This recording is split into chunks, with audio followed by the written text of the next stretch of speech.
जय हिंद दोस्तों, स्वागत है आपका अपना YouTube चैनल दिलखुश एजुकेशन 91 पर। तो दोस्तों आज की इस वीडियो में पढ़ने वाले हैं हिंदी व्याकरण मुहावरे के बारे में। दोस्तों इस वीडियो में पढ़ेंगे कि मुहावरा होता क्या है और कौन कौन से मुहावरा है जो कि काफी ज्यादा इंपॉर्टेंट है और काफी एग्जाम में पूछे जाते हैं, जो आपको एग्जाम में हेल्प करेगी, आपकी मदद करेगी। तो दोस्तों वीडियो के अंत तक बने रहिएगा, वीडियो काफी ज्यादा इंटरेस्टिंग होने वाला है। चलिए वीडियो को शुरू करते हैं। दोस्तों मुहावरे को शुरू करने से पहले जान लेते हैं कि आखिर मुहावरा होता क्या है। दोस्तों मुहावरे का मतलब होता है कि जो वाक्यांश अपने साधारण अर्थ को छोड़कर किसी विशेष अर्थ को स्पष्ट करता है या फिर व्यक्त करता है, उसी को बोलते हैं मुहावरा। जो अपने साधारण अर्थ को यानी सिंपल सा अर्थ को छोड़ करके किसी विशेष अर्थ को मतलब उसे बताता है, बतलाता है, उसी को बोलते हैं मुहावरा। तो कौन कौन से ऐसे विशेष वाक्यांश है जो अपने साधारण अर्थ को छोड़ता है और नए शब्द को बताता है, चलिए आज की इस वीडियो में पढ़ने वाले हैं। दोस्तों सबसे पहले बात करते हैं मुहावरा की ईद का चांद होना। दोस्तों ये हमारा फर्स्ट है कि ईद का चांद होना। ये आपने कहावत सुना होगा, आपने ईद का चांद होना। तो दोस्तों काफी ज्यादा देखिए, सबसे पहले इसका मतलब समझ लेते हैं कि ईद का चांद होना क्या होता है। इसका अर्थ देखिए, ईद का चांद होना का मतलब होता है कभी कभी दिखाई देना। आप कभी सुने होंगे कि मोहन यार तुम तो ईद का चांद हो गया यार। ईद का चांद होना का मतलब क्या होता है कि कभी कभी दिखाई देना, यानी वो बार बार दिखाई नहीं देता है, वो कभी कभार दिखाई देता है, यानी वो अब काफी बिजी हो गया, उसी को बोलते हैं ईद का चांद होना। तो दोस्तों दूसरा है हमारा कि अंधे की लकड़ी। दोस्तों इसका जो अर्थ है वो है एकमात्र सहारा।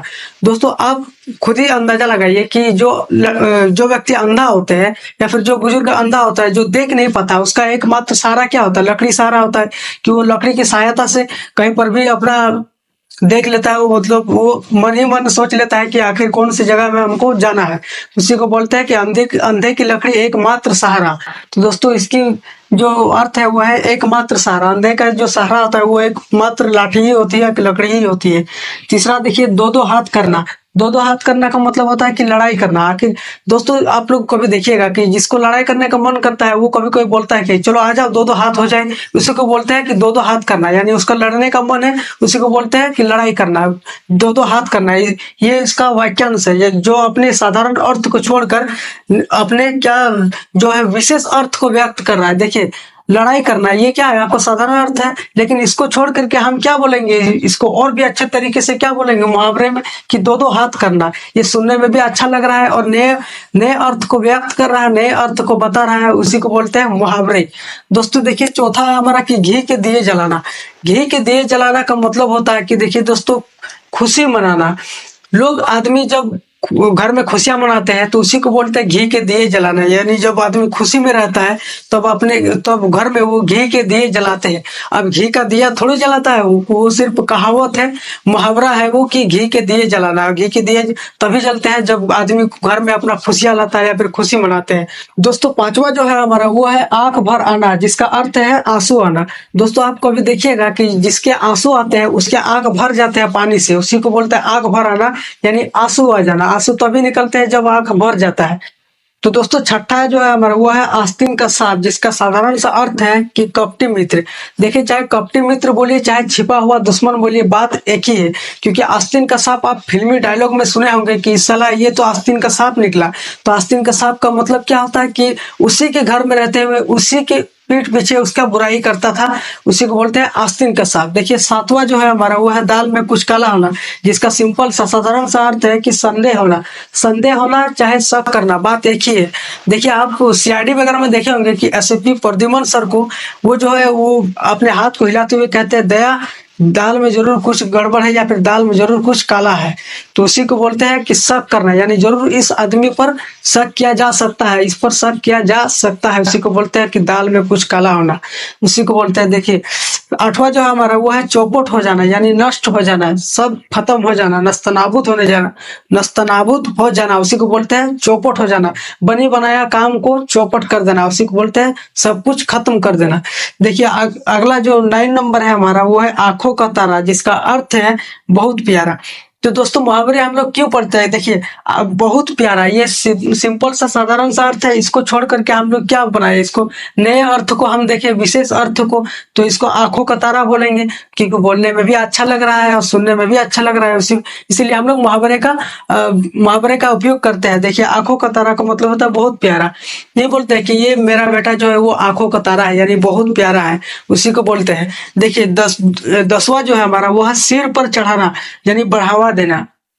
जब आदमी किसी को बढ़ावा देता है, इसका मतलब वो सिर पर उसको चढ़ा लेता है, तो वो आदमी देखता है धीरे धीरे उसको वैल्यू देना कम कर देता है। इसीलिए ज्यादा उसको इज्जत और वैल्यू भी नहीं देना चाहिए, और बच्चों को थोड़ा सा डांटना भी चाहिए। ज्यादा लाड प्यार करने से वो सिर पर चढ़ जाते हैं, और उसको बढ़ावा देने से भी वो बिगड़ जाते हैं बच्चे। इसी को बोलते हैं सिर पर चढ़ाना या उसको बढ़ावा देना। और बढ़ावा जब देते हैं तो वो कोई बात सुनता भी नहीं है। देखिए, गरबा जो है वो है हाथ मलना। दोस्तों, आदमी हाथ कब मलता है? जब आदमी पछताता है। देखिए, इसका अर्थ है कि हाथ मलना का मतलब होता है पछताना। तो आदमी पछताता है तो क्या वो करता है? वो अपने हाथ को मलता है ऐसे करके कि काश अगर ये चीज हम नहीं करते तो आज ऐसे होते वैसे होते। अगर कोई खेलता है, अगर कोई गलती करता है, जैसे मान लो कोई क्रिकेट खेल रहा हो, और अगर इस बॉल पे अगर रन दौड़ दिया होता तो अच्छा होता, लेकिन बाद में वो पछताता, हाथ मल देता कि काश अगर रन ले लेते तो स्ट्राइक पर रहते और हमको मौका मिलता। तो वो आदमी हाथ मलने लगता है कि बहुत बड़ी गलती कर दी। उसी को बोलते हैं कि हाथ मलना यानी पछताना, और बाद में पछताने से कोई फायदा होने वाला है नहीं। देखिए, 12 नंबर जो है वो छक्के छुड़ाना। तो दोस्तों, छक्के छुड़ाना का सिंपल अर्थ है, साधारण अर्थ है कि परास्त करना या फिर उसको हरा देना। उसी को बोलते हैं छक्के छुड़ाना। जैसे शाहरुख खान का एक गाना है कि दुश्मन के छक्के छुड़ा दे हम इंडिया वाले। तो दोस्तों, छक्के छुड़ाने का मतलब क्या है? उसको हरा देना, उसको परास्त कर देना। उसी को बोलते हैं छक्के छुड़ा देना। देखिए, पीठ दिखाना। तो पीठ दिखाने का साधारण अर्थ है वो है भाग जाना। दोस्तों, जब कोई आदमी पीठ दिखाता है, इसका मतलब वो डर गया, वो भाग गया। उसी को बोलते हैं पीठ दिखाना। तो आदमी पीठ कब दिखाता है? जब वो डर जाता है, वो भाग जाता है। देखिए, पीठ दिखाना का मतलब होता है भाग जाना। और भी एक जो है उसका मुहावरा होता है, वो उसे बोलते हैं कि 9 तो 11 हो जाना। उसको भी बोलते हैं कि भाग जाना। तो आप ये भी याद रखिए, ये सब जितने भी लिखे हैं वो काफी ज्यादा इंपॉर्टेंट है, और आपके एग्जाम में पूछे जा सकते हैं। आपको काफी ज्यादा हेल्प मिलेगी। तो दोस्तों, वीडियो को अंत तक देखिए। देखिए, 14वां नंबर जो है हमारा वो है चार चांद लगाना। तो दोस्तों, चार चांद लगाना का जो सिंपल अर्थ है वो है शोभा बढ़ाना। तो आदमी शोभा कब बढ़ाता है? देखिए, जब कोई त्योहार आता है, जब कोई पर्व आता है, तब आदमी अपने घरों को सजाता है। और जब सजाता है तो लोग क्या बोलते हैं कि अरे यार, तुम्हारे घर में तो एकदम चार चांद लग गए यार। यानी उस शोभा उसका बढ़ गया, उसका लुक जो है वो उसका काफी ज्यादा बढ़ गया।